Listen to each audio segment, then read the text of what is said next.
Assalamualaikum warahmatullahi wabarakatuh. Perkenalkan, nama saya Indra Gunawan dengan NIM 411221101. Hari ini saya akan mempresentasikan jawaban UAS saya. Yang pertama, sebutkan tahapan menggambar DFD.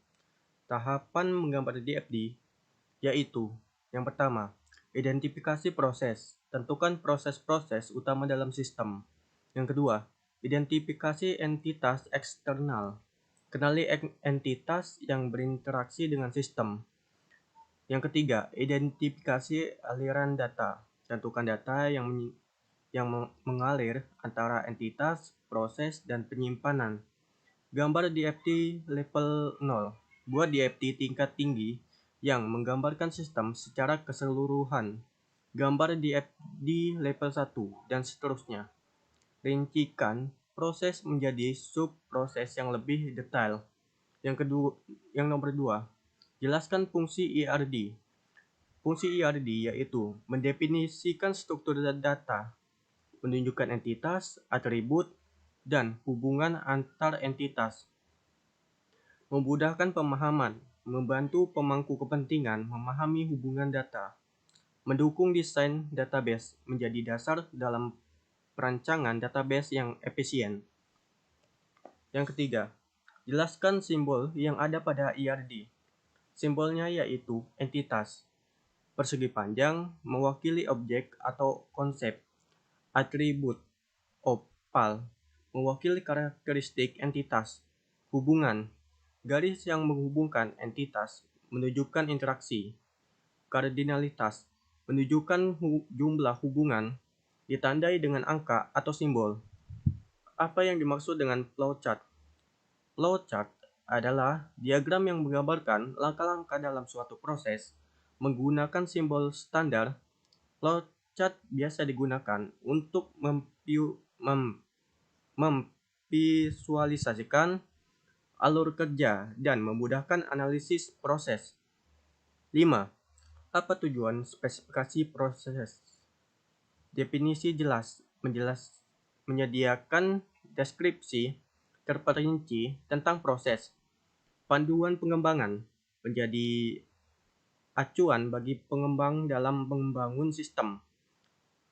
Kesesuaian memastikan pemangku kepentingan memiliki pemahaman yang sama. Yang keenam, sebutkan dan jelaskan bentuk-bentuk laporan. Bentuk-bentuk laporan terdiri dari laporan rutin, yaitu disusun secara berkala untuk informasi terkini. Laporan khusus, laporan yang dibuat untuk tujuan tertentu, seperti laporan proyek atau laporan analisis. Yang berikutnya, laporan keuangan. Laporan yang menyajikan informasi keuangan. Laporan kinerja. Laporan yang mengevaluasi kinerja suatu unit atau individu dalam organisasi. Yang ketujuh, apa tujuan pembuatan rancangan output? Tujuannya yaitu, yang pertama, menentukan kualitas, memastikan hasil memenuhi standar yang ditetapkan, menyelaraskan harapan, mengkomunikasikan ekspektasi semua pemangku kepentingan, memudahkan pengembangan, memberikan panduan bagi tim untuk mengurangi kesalahan, evaluasi dan pengukuran, menyediakan dasar untuk menilai keberhasilan proyek. Yang ke-8, mengapa pemodelan PL itu penting? Pemodelan PL itu penting yaitu karena yang pertama, memahami masalah, memudahkan analisis masalah yang kompleks. Yang kedua, mendukung desain sistem, menjadi dasar dalam merancang sistem yang efisien dan efektif. Yang ketiga, memfasilitasi komunikasi, menyediakan cara yang jelas untuk berkomunikasi antara pengembang dan pemangku kepentingan. 9. Jelaskan tahapan yang ada pada metodologi agil. Metodenya yaitu, yang pertama, perancangan, menentukan visi dan tujuan proyek. Yang kedua, pengembangan iteratif, mengembangkan produk dalam iterasi pendek, biasanya 1-4 minggu. Yang ketiga, uji coba. Melakukan pengujian pada setiap iterasi untuk memastikan kualitas. Yang keempat, tinjauan dan retrospektif. Meninjau hasil dan diskusi perbaikan. Susunannya yaitu, pertama perancangan, berikutnya pengembangan iteratif, berikutnya uji coba, berikutnya tinjauan dan retrospektif. 10. Jelaskan tahapan yang ada pada metodologi waterfall. Yang pertama, analisis kebutuhan, mengumpulkan dan mendokumentasikan kebutuhan sistem. Kedua, desain sistem, merancang arsitektur dan komponen sistem. Yang ketiga, implementasi, mengembangkan dan menguji sistem. Yang keempat, pengujian, melakukan pengujian untuk memastikan sistem berfungsi sesuai kebutuhan. Yang keempat, pemeliharaan, melakukan perbaikan dan pembaharuan setelah sistem diimplementasikan. Berikutnya, bagian B.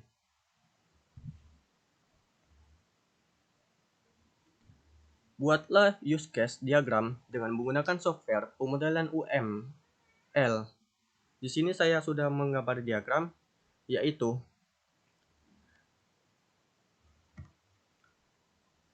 aktor yang terdiri dari sistem administrator, staf perpustakaan, dan anggota perpustakaan dan sistem pembayaran.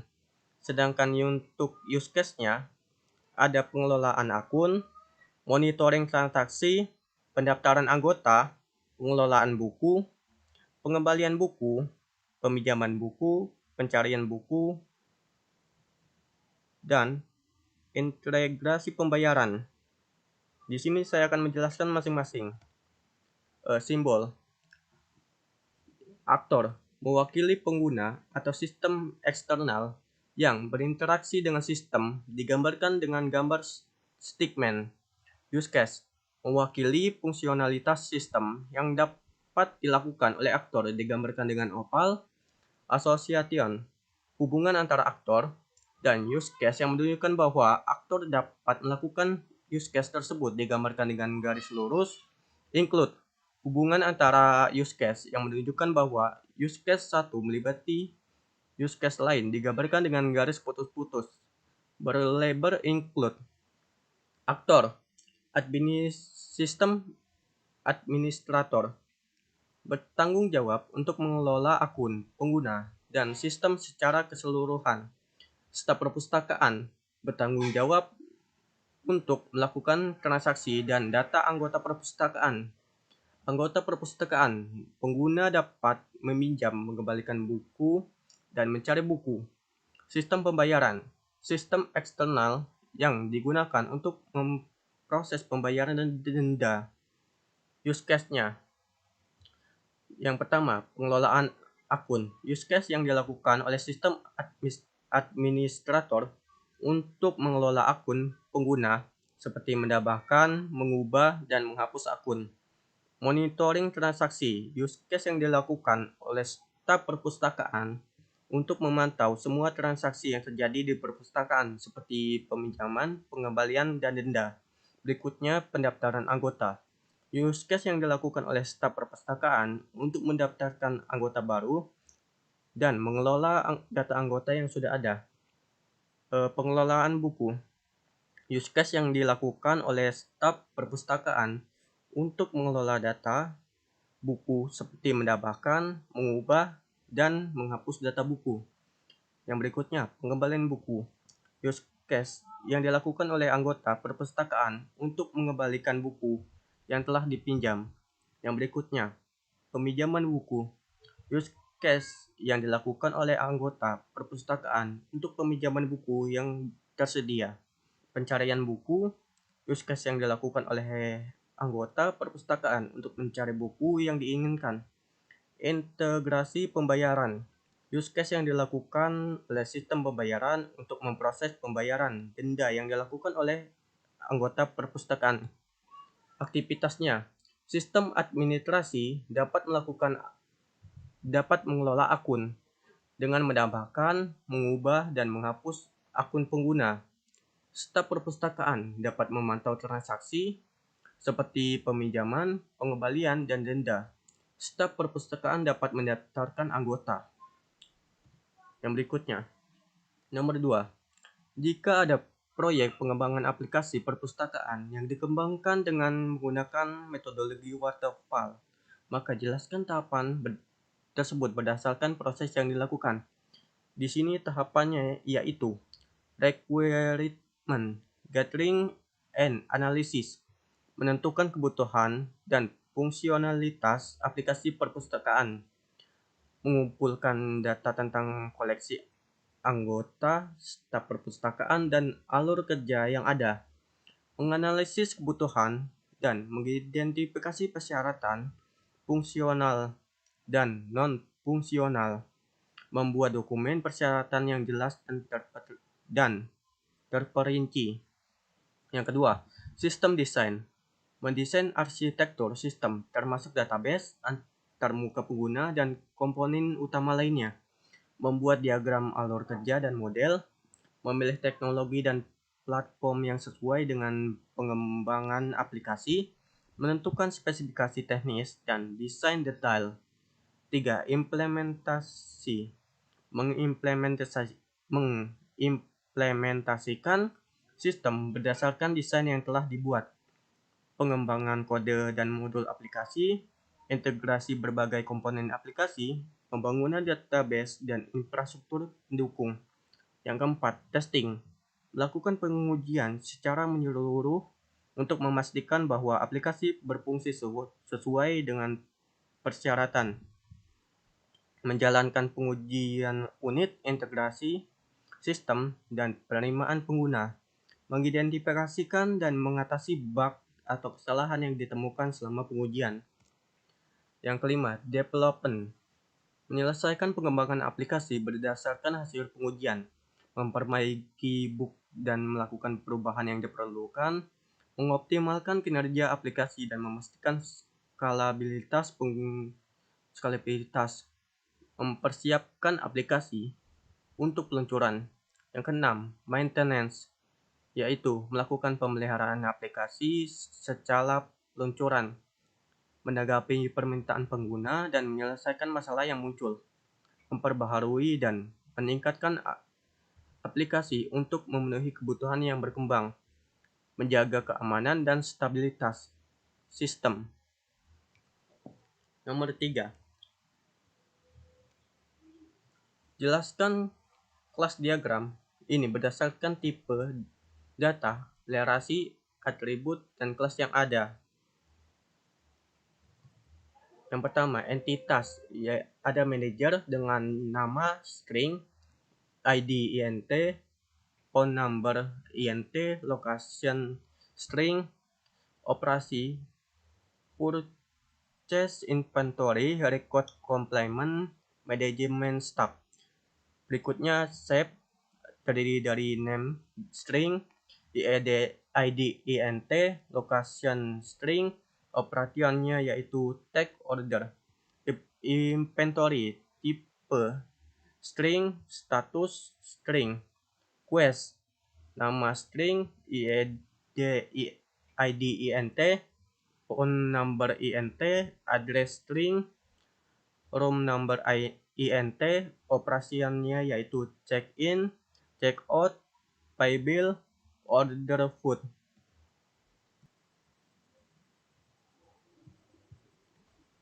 Submit feedback. Berikutnya, receptionist terdiri dari name string, ID int, phone number int, location string, operasionnya yaitu check room availability, book room, generate bill, accept customer feedback. Room yaitu room number int, location string, put item ID int, name string, housekeeping, name string, ID int, location string, operasionnya yaitu clean room. Berikutnya bill number int, guest name string. Saya akan menjelaskan lerasi antar atributnya. Manajer dengan inventory. Setiap manajer dapat mengelola banyak inventory, termasuk menambahkan atau menghapus barang. Manajer dengan chef. Seorang manajer dapat mengawasi banyak chef yang bertugas untuk memasak dan memproses pesanan makanan. Chef dengan food item. Seorang chef dapat mengelola banyak food item atau menu makanan untuk kebutuhan tamu. Yang berikutnya, guest dengan bill.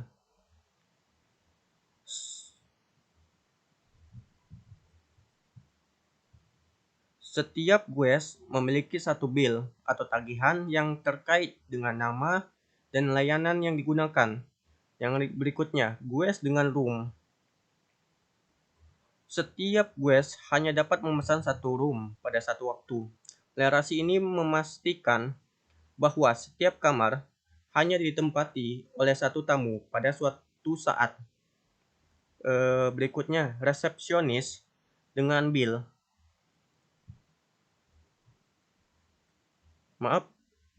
Resepsionis dengan room. Seorang resepsionis dapat mengelola banyak room, termasuk memeriksa ketersediaan, memesan, dan mengatur informasi pemesanan kamar. Berikutnya, housekeeping dengan room. Setiap petugas housekeeping bertanggung jawab untuk membersihkan banyak kamar. Berikutnya, guest dengan resepsionis. Seorang tamu atau guest dapat dilayani oleh lebih dari satu resepsionis selama proses check-in, check-out, atau kebutuhan lainnya. Berikut presentasi yang saya sampaikan. Apabila ada salah kata, saya mohon maaf. Saya akhiri. Wassalamualaikum warahmatullahi wabarakatuh.